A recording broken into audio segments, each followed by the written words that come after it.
Hi y'all, welcome back to my shop, Mike Peace Woodturning. Today we're going to turn a stylish bird feeder using turning two bowls with a center dowel. I'm going to show you four chucking mechanisms, methods to chuck that bowl safely. It's a great project because it combines joinery with spindle turning and cross grain turning, and it's going to be a wonderful addition to your garden or make a very thoughtful handmade gift. So let's get started turning. So what kind of wood does it take for this project? Let me show you. Well, it's going to take about 1.5 by 5 3/4 for the top. It's going to take something about 2 inches by 4 3/4 for the bottom. It's going to take for the middle about 1.5 by 10 inches. And then it might be helpful, depending on your process, what you want to do, to have a spindle scrap that we can make a mandrel from. About 3 inches long that's already been turned for your chuck.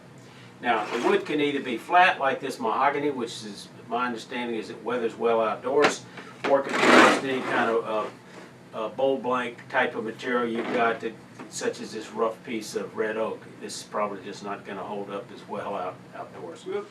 Time out, or let me back up.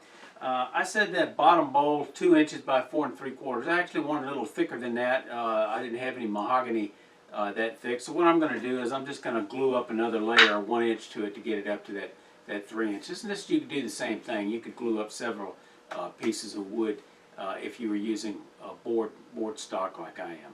So I'm going to use some tight bond original, and I'll clamp it and let it dry.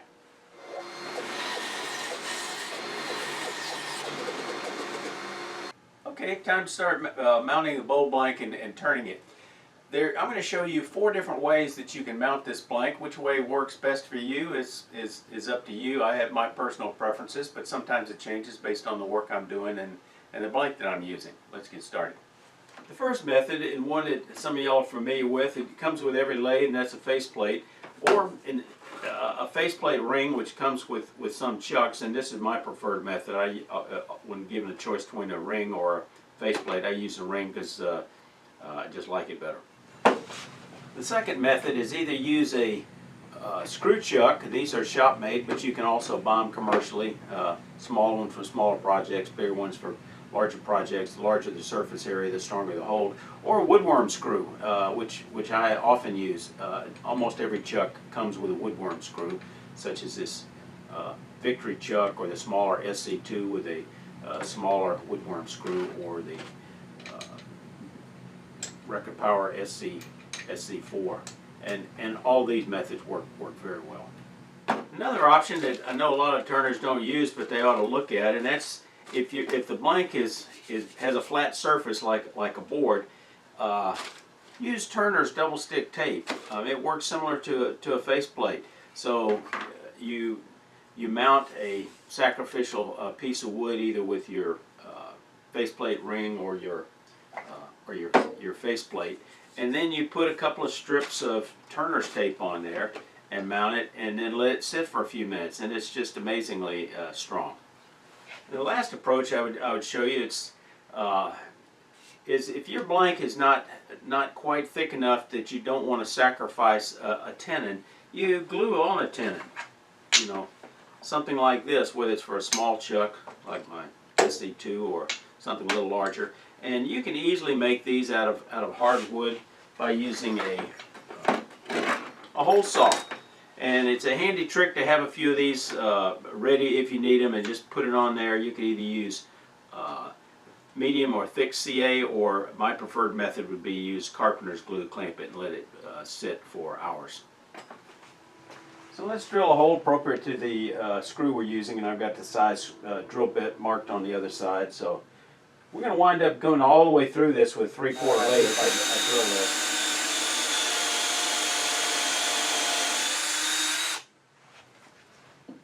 Some people do this under power. I prefer to do it manually.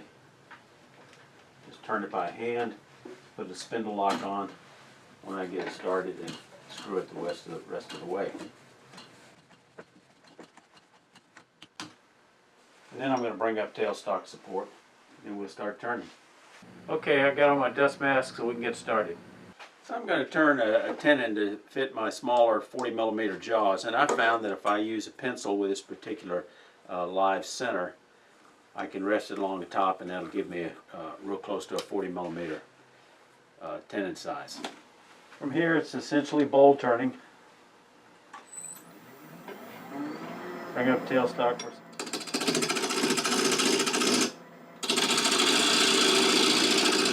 I'm going to switch to a 1/2" bowl gouge from a 3/8.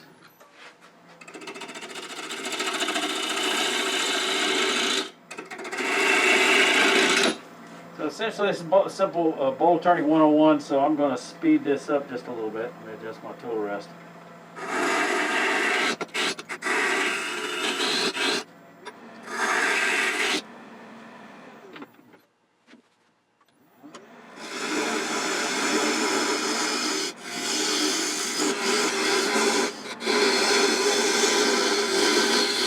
I'm going to go ahead and drill part way down, maybe halfway, so I don't have to even worry about getting that screw chuck or woodworm screw.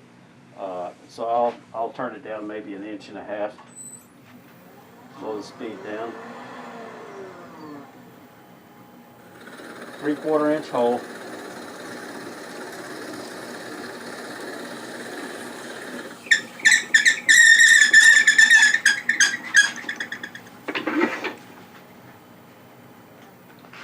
Now I can go ahead and turn it around, mount it on a smaller chuck.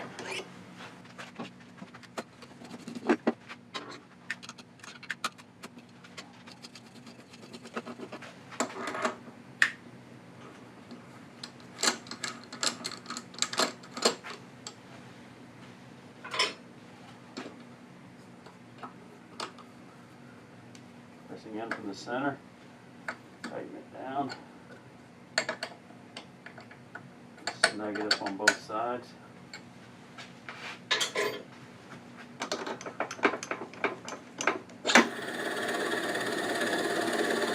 And I drill from both sides just to reduce the risk of accidentally cutting into the chuck or the chuck jaws. Clear chips.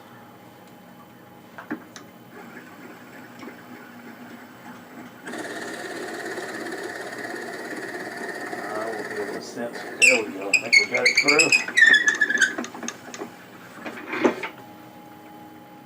Go back to the 3/8 inch bowl gouge. I just want to cut that cone.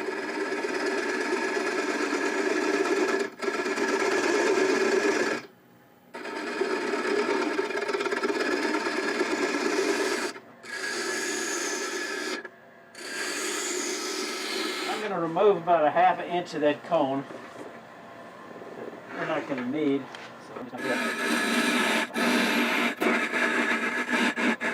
And I think I'm going to go ahead and back off the tailstock and get that out of the way.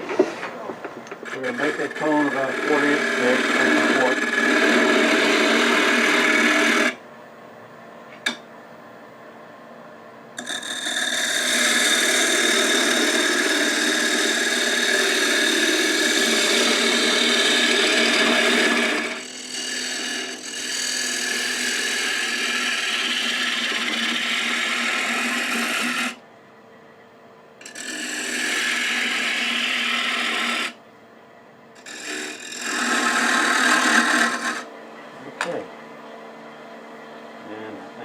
Soften that edge up a little bit. Okay. I'm not going to bother to sand the inside or the outside of a bird feeder. Don't think it's necessary. I think that'll be good. Now it's time to reverse chuck this to clean off. We're going to get rid of that tenon. So how are we going to do that? Well, we got a couple of possibilities. So to reverse that bowl, to take off the tenon, I'm going to make this mandrel 3/4 of an inch that'll fit in that hole. I want it to be about 2.5 inches long, and I'll just use a peeling cut to take that down with a skew.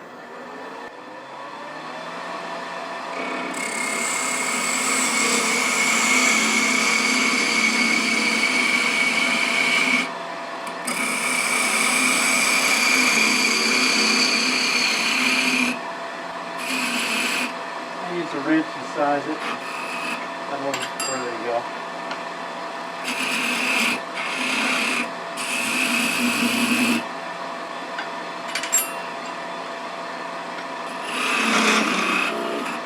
Okay. Now I can go ahead and take the rest of it down.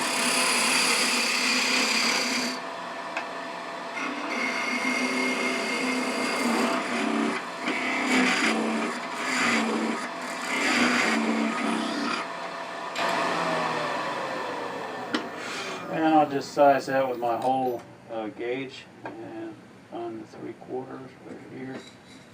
And that ought to be close. If it's too loose, I can use some tape.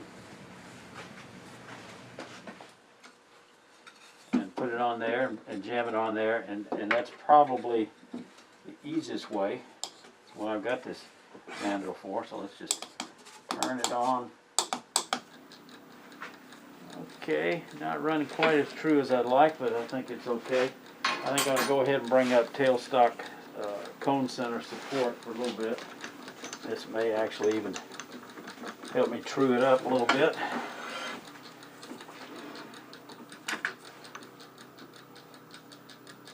Yeah, that helps it run true. And I think I can get most of it done with the support. So we're going to go back to that 3/8 inch. Actually, I'm going to come in there with a spindle detail gouge. Get the speed up a little bit.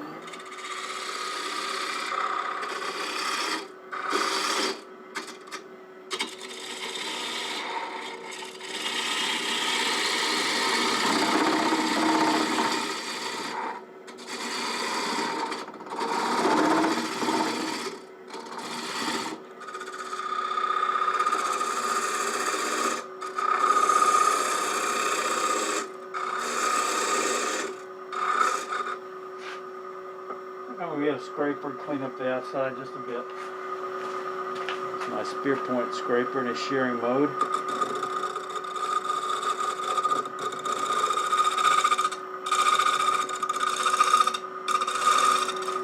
Move the other direction.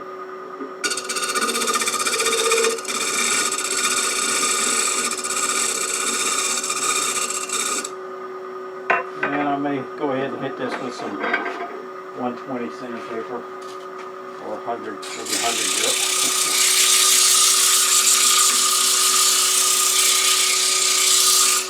Now we're going to finish off at just the last little bit. Be very careful. Come in there, just take a little bit.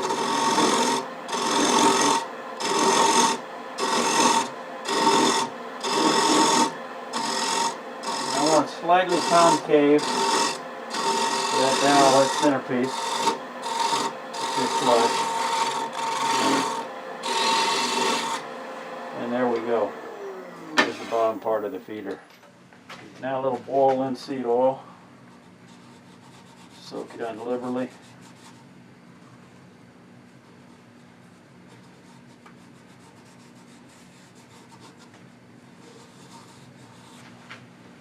I suppose I could put beeswax on it, but I don't think it'd hold up in the weather, so I'm not going to bother. Give it a moment to soak in, rub it a little bit.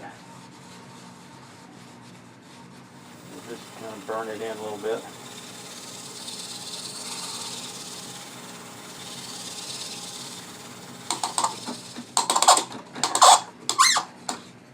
And I think I'll take this down just a little bit for the next one.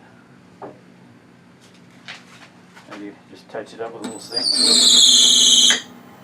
Whoa, bad news. Touch it up a little bit. Sandpaper. Now for the roof. Okay, I'll switch back to the Victory chuck because of the deeper jaws. It makes it safer to drill all the way through it in one pass. And the top, remember, this is another chucking method I showed you, and that's using a faceplate, or in this case, a faceplate ring. So let's put that on there.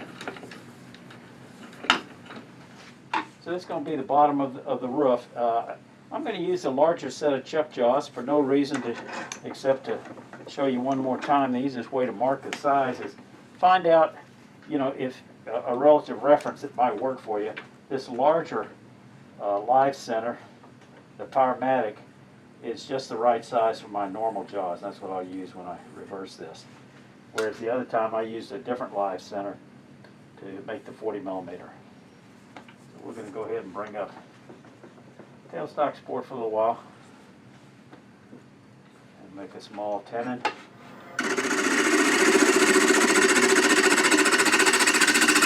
Level it off.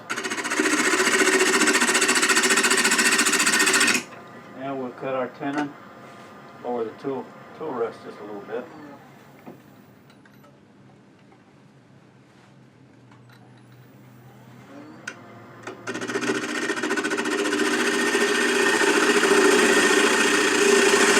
And pull out. Go in.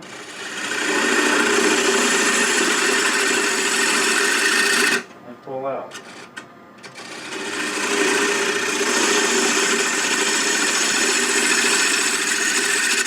This is not a dovetail, this is a parallel tenon. That's what's called for these normal jaws for my record power chucks.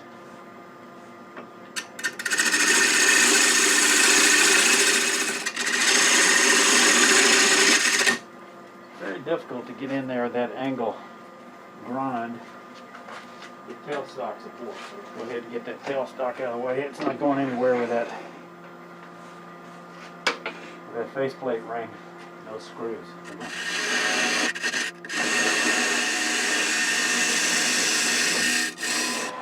As before, I think I'll just use a shear scraper to clean up, spear point scraper to clear up the fill marks.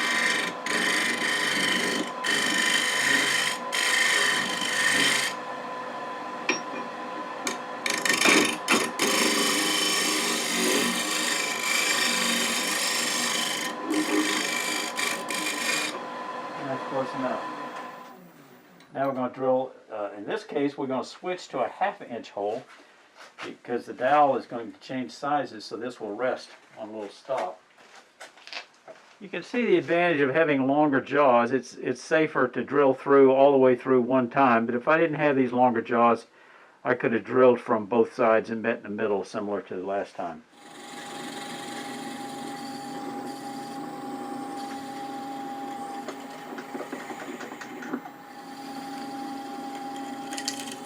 And I can feel it breaking through the other side.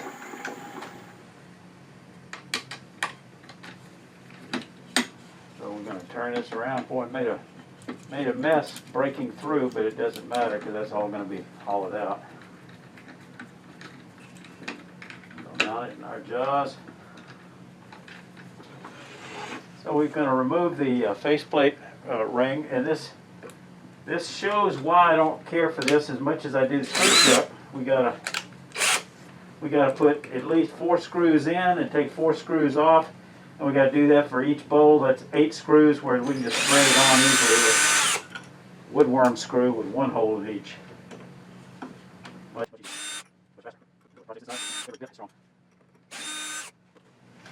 Okay, deja vu all over again. We're gonna hollow it out, leave a little bit of a cone to reinforce the spindle we're gonna put in the middle. Speed up a little bit. I'm just gonna. On this side. I think it's not whole. It's not exactly. We're going to start the whole process. But, anyway,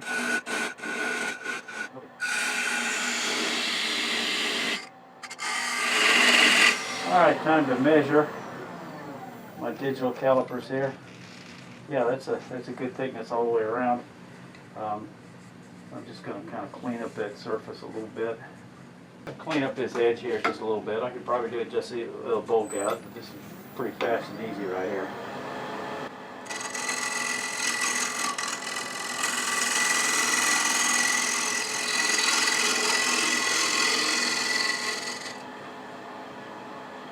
Oh, still got a little ridge there. There we go. Okay, got rid of that tool mark. Now we're striving for about 1/4 to 3/8 inch thickness, so let's go ahead and take this off. Now we're going to reverse it. Now we've got a couple of possibilities. We can use that same mandrel that we used before, but remember we turned this 3/4 of an inch. I'd have to take it down to a 1/2 inch, but since I'm going to reuse it, I've got a different approach, so let me show you what that is. I'm going to turn more than one of these. If you're only turning one, that approach would have worked just great. So I've turned a Morse taper mandrel for use in doing pillboxes, and they're 1/2 inch. I remembered that. So and again, you can use tape on it if it doesn't fit. In this case, needed to be a little snugger. All right, so I've got a pretty nice fit. Let's see what kind of shape it. And it's running very true. And now, instead of completely removing this, I'm going to shape it up a little bit. I'll use a smaller 3/8 inch bowl gouge. And just come in and just round it off slowly. Just to continue that shape.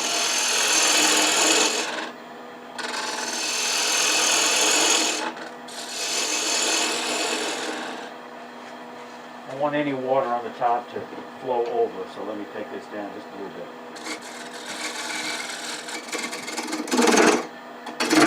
Whoa, more taper's coming out, so maybe I won't bother to do that. I'll have to be very careful applying this.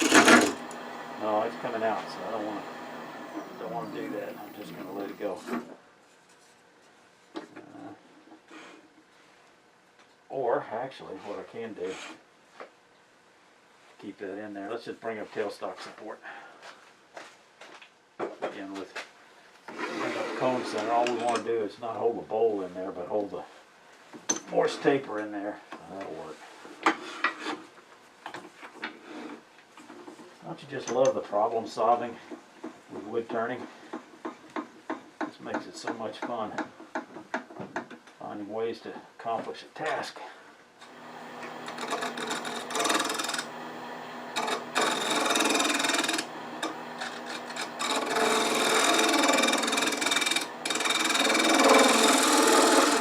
Okay, we're going to call that good. Now, time to remove this and turn that dowel in the middle. I think I'll skip the sanding sealer and just put boiled linseed oil on here. While it's on the lathe.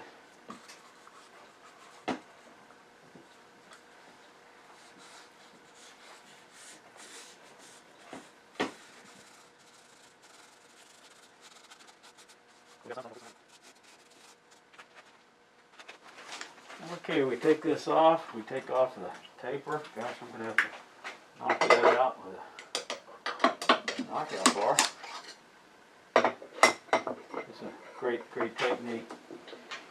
Okay, now we're going to go ahead and mount the dowel between centers. That's going to be this rod right here. It's going to be large here, steps down to 3/4, and then up here it steps down to 1/2 inch.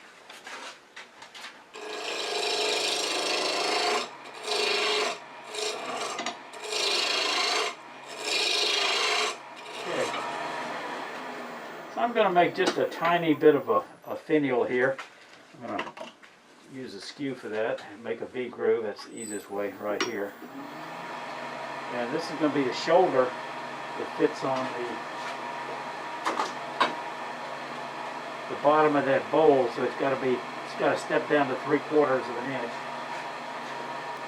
So I'm going to take the heating and parting tool and just make a pass here.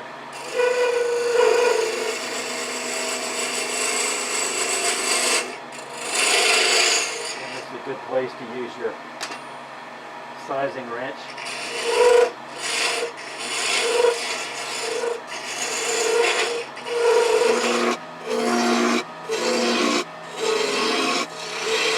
I don't want to bore you with getting it all down, so I'll be back.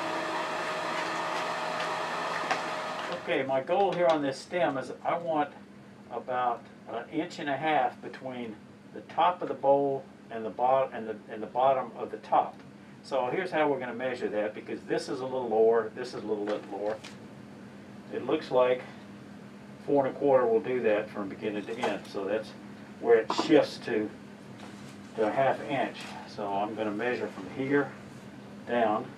And that's where it's going to step down to a 1/2 inch.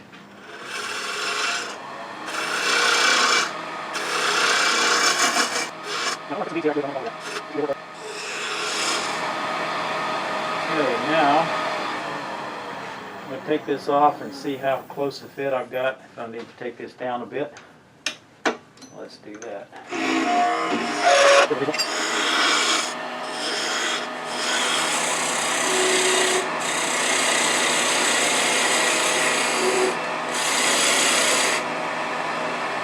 Now, I want to drill a hole here for a cord, so let's do that now. So I take my bird cage awl and I mark center right there. Okay, here we go.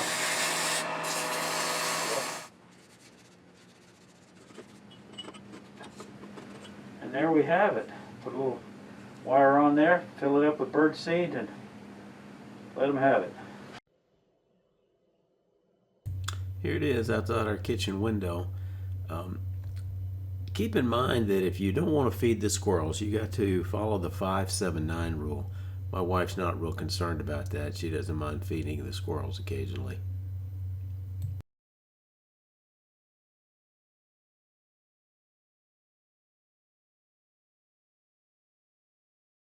If you found this video helpful, please give it a thumbs up to make it easier for YouTube to put this out in front of other woodturners like yourself. If you're a new woodturner, please leave in the comments one takeaway that you got out of this video. Your feedback and comments matter. And remember, y'all stay safe. Come on back, you hear?